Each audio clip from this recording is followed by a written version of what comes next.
Let's go ahead and talk about HK. Now, HK USA is the American version of HK, basically. So I'll read off this letter. This was about a month ago. The reason why this is important, of course, is because HK this morning at midnight, when I saw a bunch of YouTubers drop their video on it, the HK CC9, which is their new micro carry compact 9mm, of course. So, dear HK Pro community, as the CEO of HKI and HKD, the two divisions in the USA, it is with immense pride and excitement that I address you today to share some significant news that marks a new chapter in our storied history.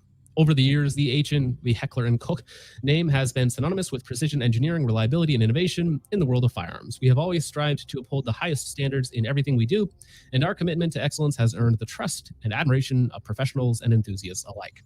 La la la la. We are thrilled to introduce HK USA. Basically, over the last 5 years, they've been working on bringing American manufacturing capabilities to the HK brand, essentially. So putting it in the US for, as we'll get into in a minute, firearms designed for Americans. And we'll get into what exactly that means. Yeah. So will HK USA be held to the same standards as HK Germany? HK has a single worldwide standard. This is the HK standard regardless of whether it has been made in Germany, UK, France, or USA. All testing and manufacturing protocols will always follow the proven quality measures that have built the company. Now that's actually really good to hear because, man, if you want to kill a company, especially a new branch of a gun company, HK USA is going to be treated by fans, especially if it flops hard, it's going to be treated as a separate company than the mainline HK. And then they'll always want to try and get the German HK. That's the one that you want. You want the ones made in Germany, not the crappy ones made in the US. We've seen that with other brands as well.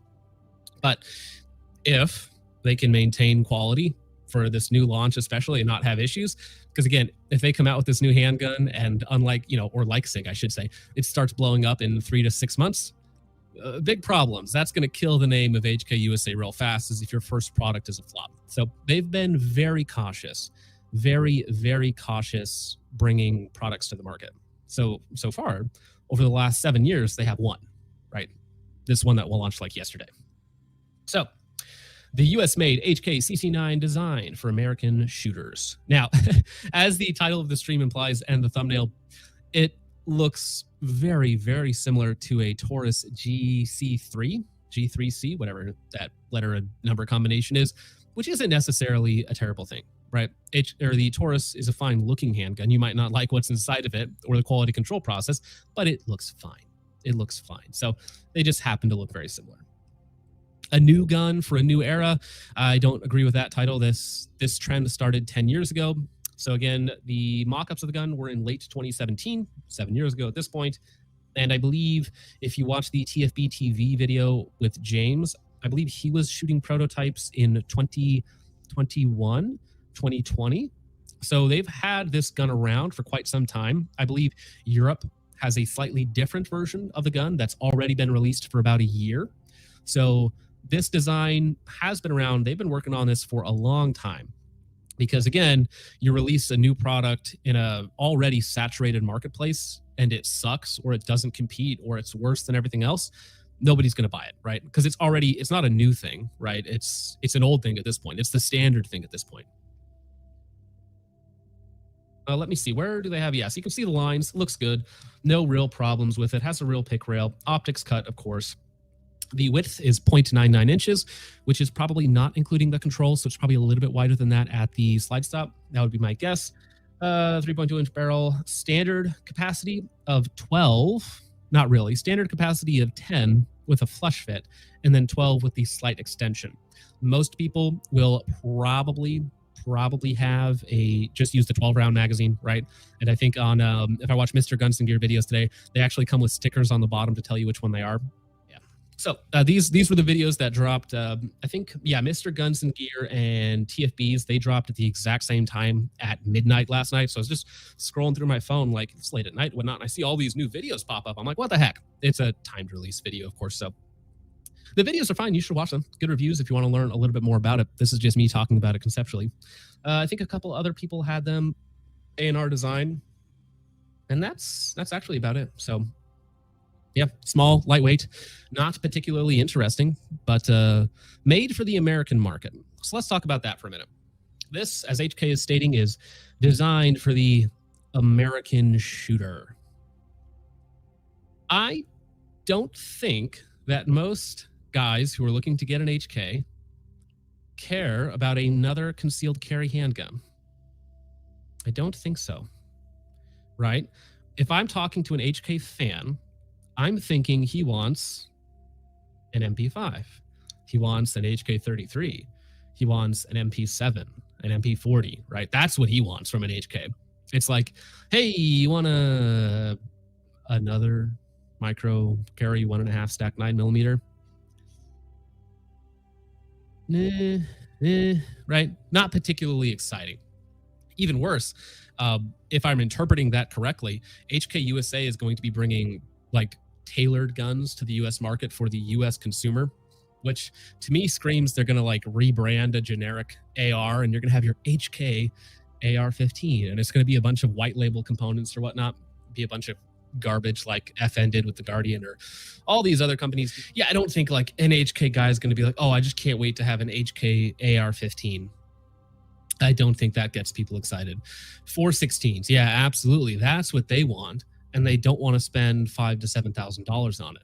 Now, HK, being a business, of course, they might bring in a American version of a product and only charge like, you know, it goes from $5,000 to $4,000. Ooh, that's exciting.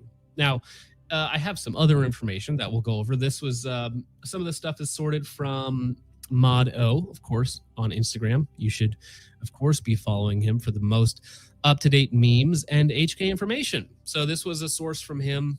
This was about a month ago when all of this was being released, and I just thought I would roll it into this video or this stream. So currently, here's what I'm told from my many sources is coming from HK USA in the future. This is, again, just what I'm being told behind closed doors. Chrome-lined barrels for the 416/417. That's not particularly exciting to me. The adjustable gas blocks, however, for the 416 and 417, that is exactly what those need to make those much more modern, competent firearms, especially for the, you know, non-military contract guy.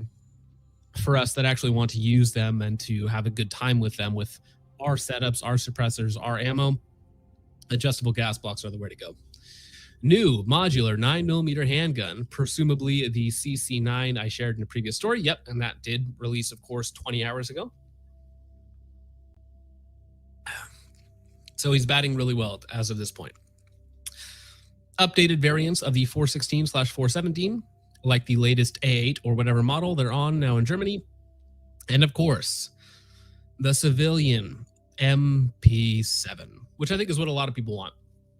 Now, going back to the PSA thing, I don't think the PSA MP7 and the HK MP7 are going to compete with each other at all, right?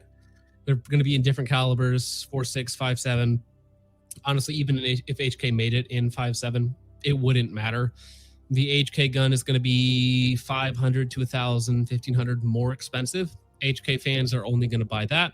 And then whenever, if, when PSA comes out with their MP7-ish thing, PSA fans are going to buy that. And it's probably going to be like $1,500, which for PSA is a ton of margin because they're not going to have much competition. Yeah.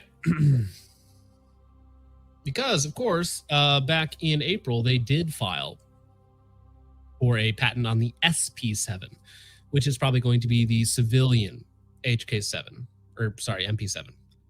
There are so many letters and numbers floating around in my head right now. We got the CC9, H&K, PSA, MP5. Way too much going on to keep it all straight, but you guys can see it on screen. That, yeah, the civilian MP7 from H&K USA is probably coming within the next 10 years. I would say over under 51%, it comes in the next 10 years.